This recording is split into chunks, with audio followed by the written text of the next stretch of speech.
Ngayong araw nga mga bro, ikilalanin natin ang mga MVP candidates para dito sa UAAP Women's Volleyball Season 87. Pero bago ang lahat mga bro ay baka pwedeng papalo ng ating Facebook page at pasubscribe na rin sa YouTube channel natin mga bro para updated na rin kayo sa ating mga bagong video. Sino-sino nga ba sila mga bro? Halina't kilalanin natin. Number 1 nga sa list natin ngayon mga bro ay walang iba kundi si Shaina Nitura. Ang sinasabi nga nila ngayon na isang super rookie.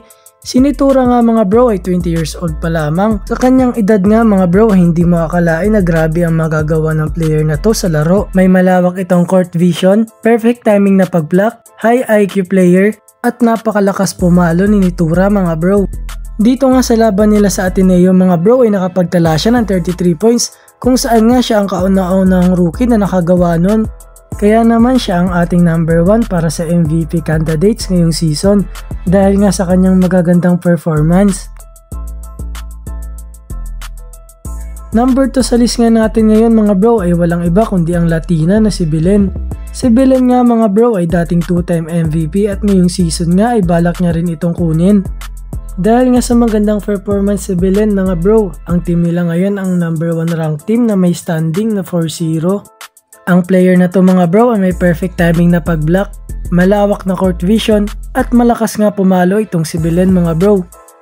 Pag talaga nabigyan to ng magandang set mga bro ay siguradong i-scorean ka talaga.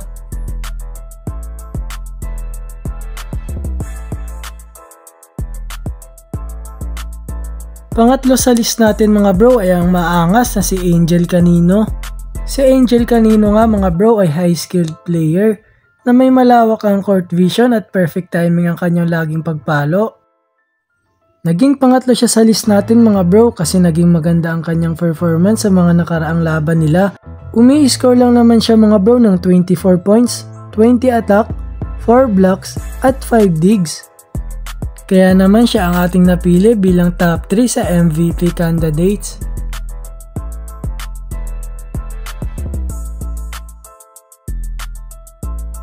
Pang-apat nga sa list natin mga bro ay walang iba kundi ang teammate rin na Belen. Siya nga ay si Evangeline Alinsog o mas kilala bilang Vanje. Naging maganda rin ang performance niya mga bro, kaya naman wala pa silang talo ngayong season. Si Vanje nga mga bro ay malakas na outside hitter, kaya naman hirap ang kalaban sa kanya. Napakalakas tumalon, may malawak na court vision at accurate nga ang kanyang mga spike. Kaya naman mga bro ay siya ang ating top 4 bilang MVP candidates ngayong season.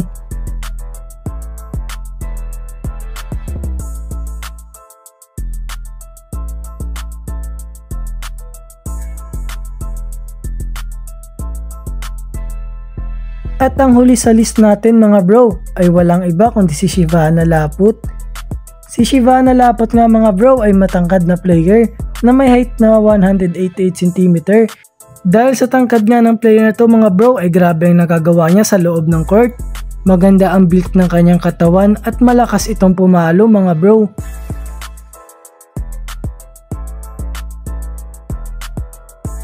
Si Shivana nga mga bro ay teammate rin ni Angel Canino. Silang dalawa nga ngayon ang bumubuhat sa team ng Lasal.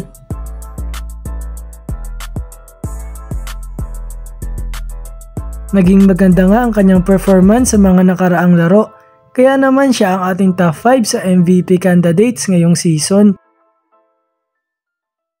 Kung kayo ang tatanungin mga bro, sino ba sa kanilang 5 ang karapat-dapat para maging MVP ngayong season? I-comment nyo sa baba mga bro kung sino ang karapat-dapat sa kanilang 5. Huwag nyo rin kalimutan mag-follow at subscribe mga bro para updated na rin kayo sa ating mga next video. Maraming salamat sa pakikinig mga bro at ingat kayo palagi!